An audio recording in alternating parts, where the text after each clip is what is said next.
Okay, so this is Calcat, the Calcatster, and this is a review of Star Discovery Episode 11, Season 3, Episode 11, The Citadel. In this episode, they go to a planet in the Rubin Nebula that is full of dilithium, where on it there's a holodeck-like place where there's a Kelpian child that apparently is over 100 years old, just been living on that holodeck.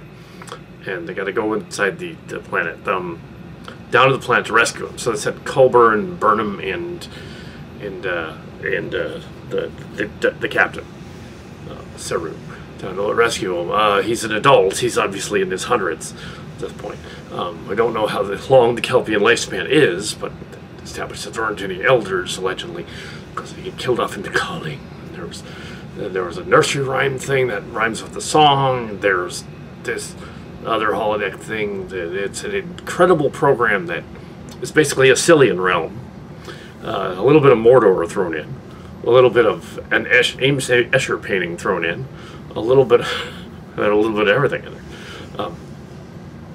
there. They beam in as a human, a Bajoran, and a Trill, which is, I guess the holodeck changes them to make them match.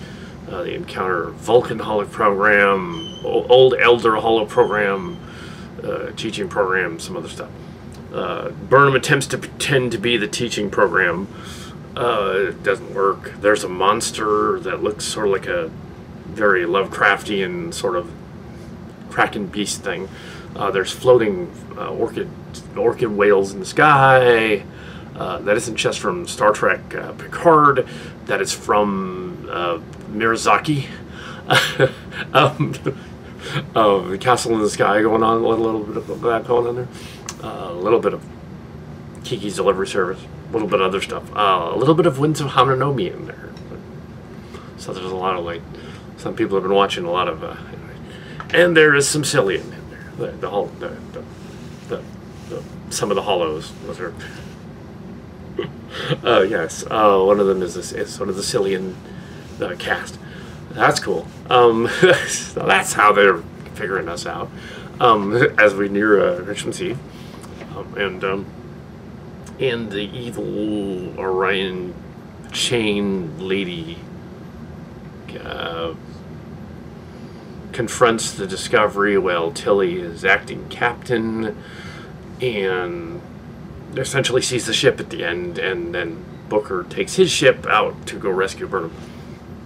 The girl's Thal's boyfriend returns earlier on to help everything out, even though he's technically a ghost or hologram or something. So they got rid of the gay guy, and then they're going to try to do it again because Kober's like he wants to stay on the planet. So they wanted to do that again. So they can never have a happy ending for any character. I don't think they're gonna do that. I don't think they're gonna kill him off.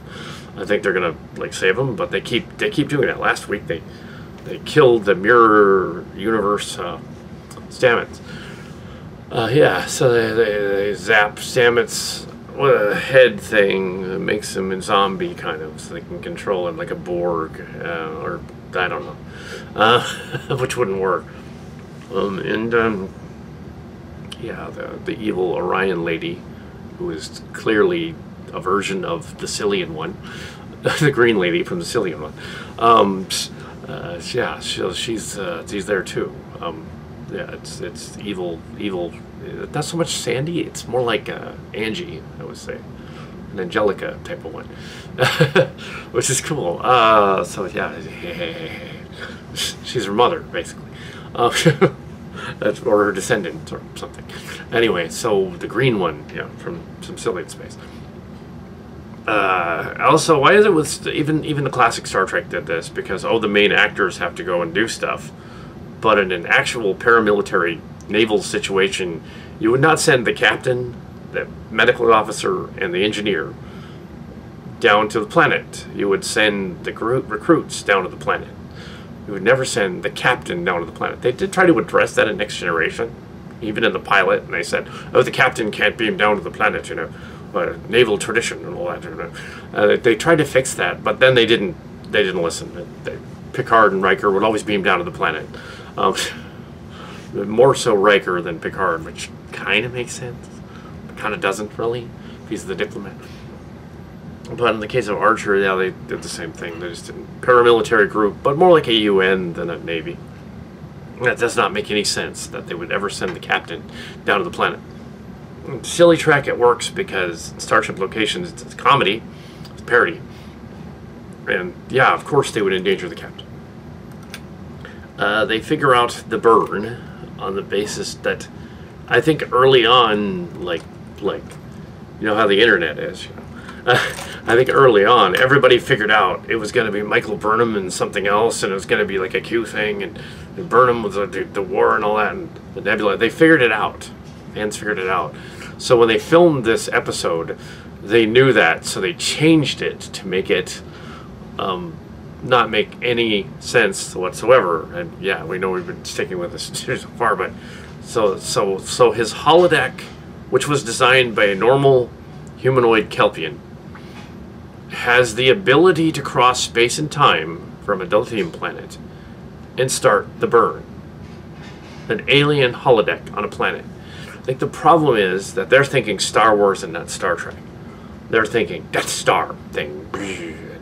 And they also referenced briefly the Guardian of Forever stuff, which we knew. Yeah, but we didn't want to say. Yeah, but I think in terms of the Guardian, the Trek Yards was talking to the Guardian of Forever thing, and they said that, oh, is it another universe or a test? Q-like tapestry. It's a test Q-like tapestry. So she's in some sort of limbo. She's not in another timeline. That doesn't make sense that the Guardian would do that. And endanger that other timeline with her reappearance. So it doesn't lead to the Section 31 series, because how seriously they should do that at this point. It doesn't make any sense. Who cares about Section 31 if there's no main cast? And if we're gonna bring back Burnham, why not just bring her, or bring back what's her name? Why not just the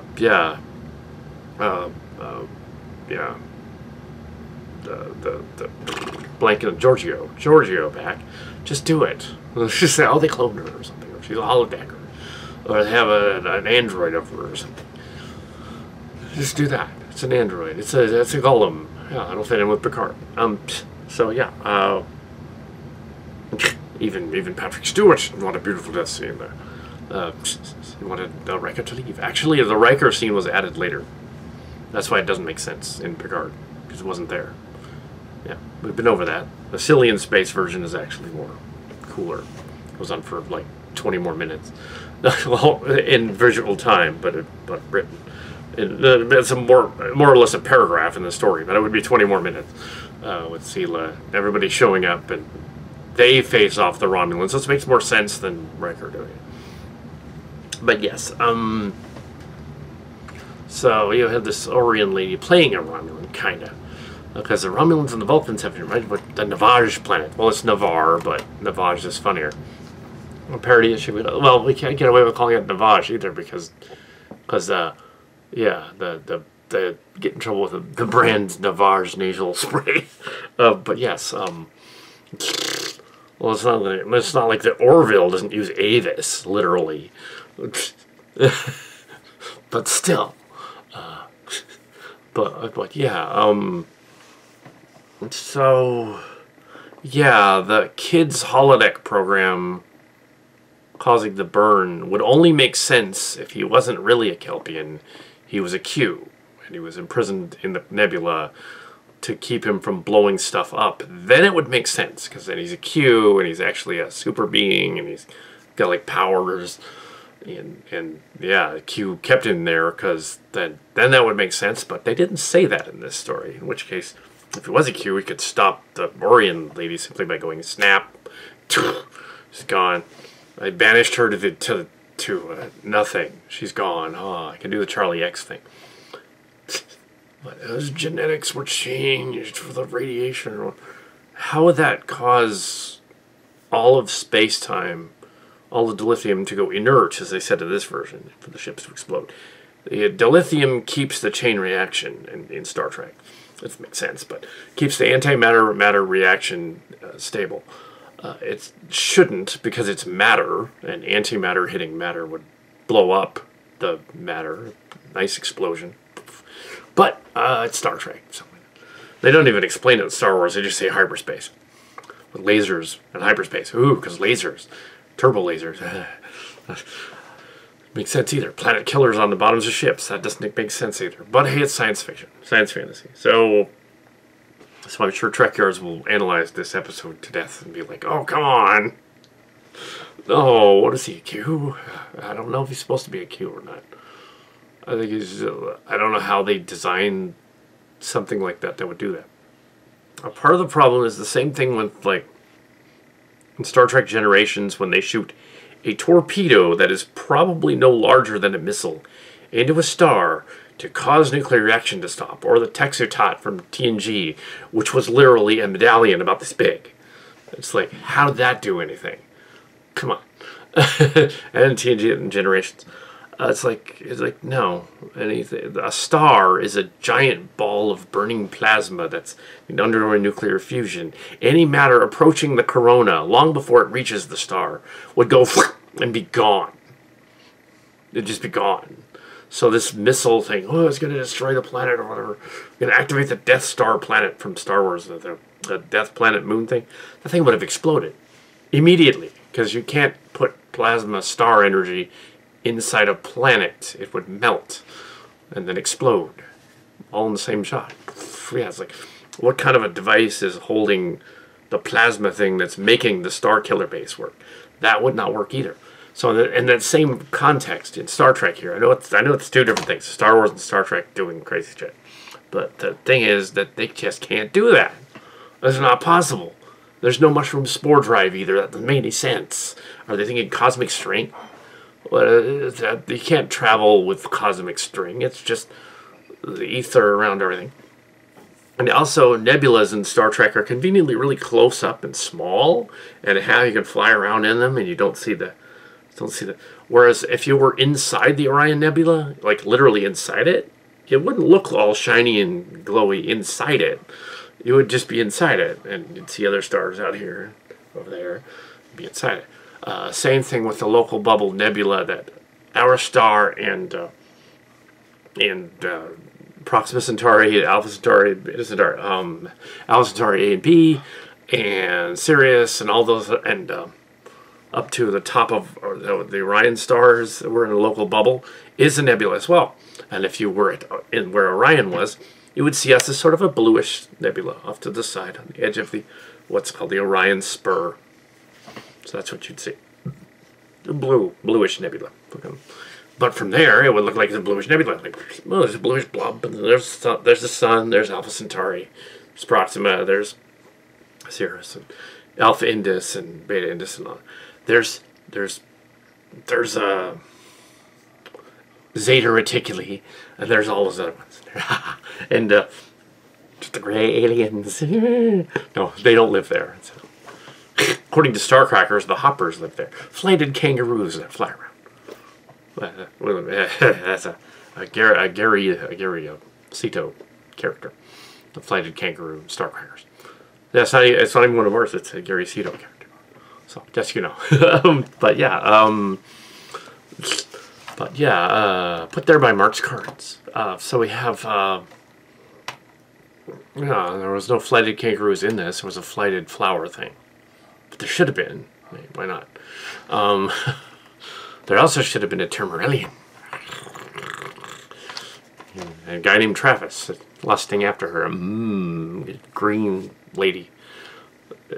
She really, really likes crocodilian, crocodilian like ladies. Which is a form of furry. It's like a lizard furry. Yeah. But yes. So yeah, it just didn't. Yeah, it was okay. But the ending just doesn't make sense. Anyway, that's this for now.